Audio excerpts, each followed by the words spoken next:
abasebo ne banyabo bebaza olw'okujja olwaleero jagadde olwaleero okwogera ku nsonga mwenna gyenkakasa gye mwalabye ku TV ne ku mitimbagano, ensonga ya muganda waffe Eric Mwesigwa. Eric Mwesigwa yawambibwa n'atulugunyizibwa era mwalaba yajja wano. Ffe kye tukola kwe kulabisa gavumenti eno ne tuyita mwenna bannamawulire ne tubalaga Eric Mwesigwa olw'obuswavu obwa gavumenti eno n'okulabisa kwe twagirabisaamu n'ensi yonna yonna kyebaddeko, naye okusingira ddala okutya natti ezigenda obbasibwako kubanga ensi yonna emanye ebigenda maaso mu Uganda. Amagye nga gayita mwogezi w'amagye Felix Kulayije bakoze ekintu eky'obuswavu ennyo. Bagenze ne basala amagezi ne bakompromisinga Eric Mwesigwa ne bamuleeta kyonna kye bamukoze tetunaba kitegeera, ne bamuteeka maaso g'abannamawulire ne bamufosinga okugamba nti ffe ate ffe twamutulugunya tumuwe ssente. Eky'omukisa omulungi mukola ddiiru eyo n'amagye byonna babirikodinga era amaloboozi ago mwagawulidde, abatanagawulira mujja gawulira nga gayitingana nga Mwesigwa ateesaganya n'abamagye okulyamu abantu olukwe, nga ateesaganya n'abamagye bamuwe ssente ajja akole ebyo byonna byakoze. Ekyo nno basebo ne banyabo si kipya kubanga mwakirabako nga bakutte Mwami Kibalama eyali president wa NUP mukadde, ne bamuwamba ye ne mutabani we, ne bamussa ku kamera ne bamwogeza nti ffe twamulimbalimba nti tugenda muwa miliyoni za $5 okutuguza ekibiina. Paka Mwami Kibalama we yavaayo mu kkooti n'ayogera amazima nti amagye gaali gamuwambye, era yali ayogera n'omukulu w'amagye ebiseera ebyo. Kya buswavu nti gavumenti eno genda maaso n'okukozesa amagye okukola ebikolobero okuwamba abantu n'okubafosinga okuboogeza ebyo ebitali bituufu. Era si kyekyasooka, mwalaba nga gavumenti eno ng'eyita minisita w'ensonga z'omunda ebiseera ebyo yagenda mu parliament ne bagamba tibankutte nze n'emmundu 2 mu Arua mu kisenge kyange, era ne bazigulako omusango gw'okusangibwa n'emmundu. Mwenna mumanyi nti paka olunaku lwaleero emmundu ezo zaabula n'omusango ogwo mwenna mumaze tuwezezza emyaka egisukka mu 2 nga omusango ogwo tegutuula. Naye ogwo omusango gwali gwa nagomola gwe baali banziguddeko nga balimbye abantu nti bansanze n'emmundu. Batta Yasini Kauma bamukuba amasasi mu Arua. Yasini Kauma yali driver wange, naye omwogezi wa poliisi ebiseera ebyo Emilian Kavuma yavaayo Emilian Kayima yavaayo n'agamba nti ffe kennyini ffe twasse Yasini Kauma kubanga batusanze n'emmundu. Ebyo byakomaawo tebatugulako musango ogwo kubanga baali bamanye ekituufu.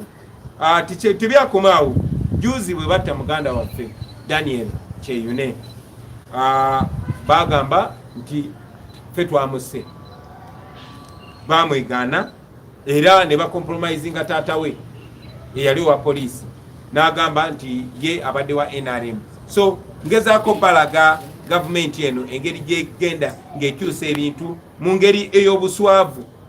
Bakozesa ku mulundi guno baggyeyo omusajja gwe bayita Kaddu Joseph gwe baleese ti ye muganda wa Eric Mwesigwa. Kaddu Joseph eyo mujja kulaba ne bu video batandise okugjayo nga y'omuntu omu gwe bakozesa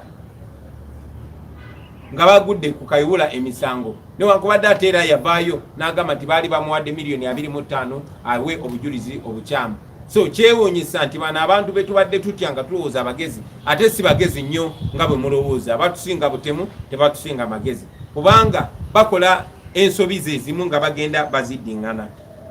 Mwabalaba nga bayitamu Obiga Kanya, minisita w'ensonga ez'omunda ebiseera ebyo, yavaayo n'agamba zaake yeyeetulugunyiza yerumye amatu paka ekoti enkulu bwe yavaayo nekakasa nti ddala zaake bamutulugunya nga nze kennyini era mu Arua beegaana nti tebantulugunyako paka Museveni bwe yavaayo n'akakasa nti amagye gantulugunya.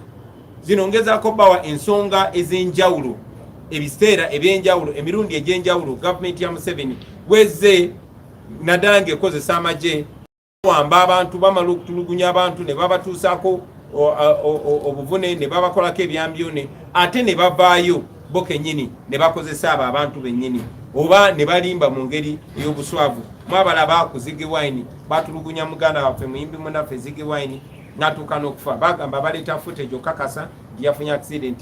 Oyo footage yabula bwatyo. Ssegawa Ronald omulenzi gwe mwalaba gwe bawamba ne bamutulugunya kubanga yali yesize ebya Museveni nga yambadde t-shirt ya Museveni naye nga wagira people power. Oyo bamusalako engalo ne oluvannyuma bagamba yali mubbi bamukwata bakasimu. Tewali musango gwonna gwe bamugulako, tewali wonna gwe bamuloopa.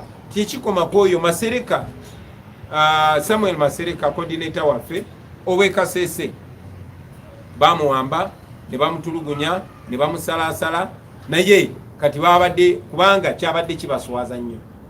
Babadde bamunoonya nga baagala naye akole kye bakozeseza Eric Mwesigwa. Era Masereka bwe yaganye n'atubuulira mulabye ng'akola ne interview ng'ayogera ku nsonga y'emu. Kati Masereka yeekwese kubanga bamunoonya mutuusaako buzibu.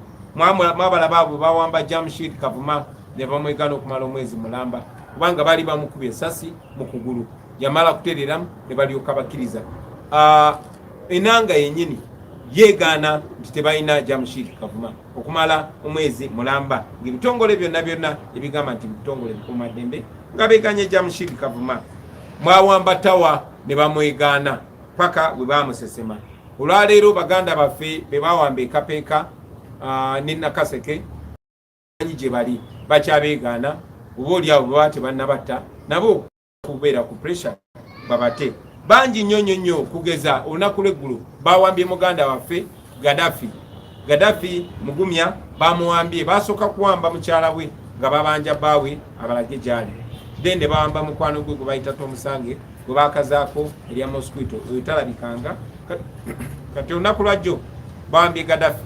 So twagala mumanye obuswavu n'obumenyi bw'amateeka gavumenti ya Museveni byegenda maaso okukola baleme bawuduwinkinga baleme basiruwaza mutunne enkaliriza. Njagala kozesa n'omukisa guno okusaba mwenna baganda baffe ababeera ku mutimbagano kuba mwe betulilayingako zino TV eziri traditional basobola ozireta ebiseera ebisinga naye ekiyitawo ku mutimbagano kiba kiyiseewo abantu baba bakitegedde bano baba bagenda kulwana bulwanyi kukistopinga. So temulekerawo kulabisa mwe betuyimiriddeko bano ba criminal bano bayeekera bano batemu bakyusa bukyusa ngoye ne bambala amasuuti naye bano babbi bali bakwasi b'abakazi be batulugunyanga abantu baffe bawamba balumbanga zibbanka. So bano ba criminal, these are criminal. Abakulayije be mulaba ba criminal batemu batta abantu b'abandi batta abaana b'abandi ne bamala ne babatulugunya ne babatuusa ku kisenge. Simanyi oba bamuwambidde mwana we oba bamuwambidde muntu we oba bakoze eki. Ate n'obwavu bwennyini Museveni bwatadde mu bantu baffe ne baabuwalira dda anagezako bamalamu essuubi. Temugwamu ssuubi mulemereeko bano abantu okola bino ebintu kiragira ddala okutya. Kiraga nti bali ku pressure kati sanctions zigenda baluma obujulizi bugenda buwera. Kyobola abagezaako okubuzaabuza badde nyina okclearinga eno ensonga basebo ne banyabo mwebale nnyo okumpuliriza. Mpozi ensonga endala gye njagala okusembyayo njagala obategeeza nti bukyanga tufiirwa muganda waffe Kanso wa Meri. Tubadde tuli mu nteekateeka ez'okumugjayo okumukomyawo azikibwe eno mu kitiibwa n'okukiryalinga bills. Twasobodde nga tuyita mu ttiimu zaffe z'omu diaspora byonna okubitereeza era omubiri gwa muganda waffe guli ku nnyonyi guli mukomawo. Enkya tusuubira okumureceive program ejja kuba ebategeezebwa basebo ne banyabo. Let me say this in English. I want to inform the nation that following the tragic death of our brother Kanso Anthony Wameri, we have been working with our diaspora team in America and the world over to clear the process of the repatriation of his body. I want to inform the nation that his body is on the plane returning and we hope to receive it tomorrow. We shall be informing the nation about any other program. Thank you very much for God and my country.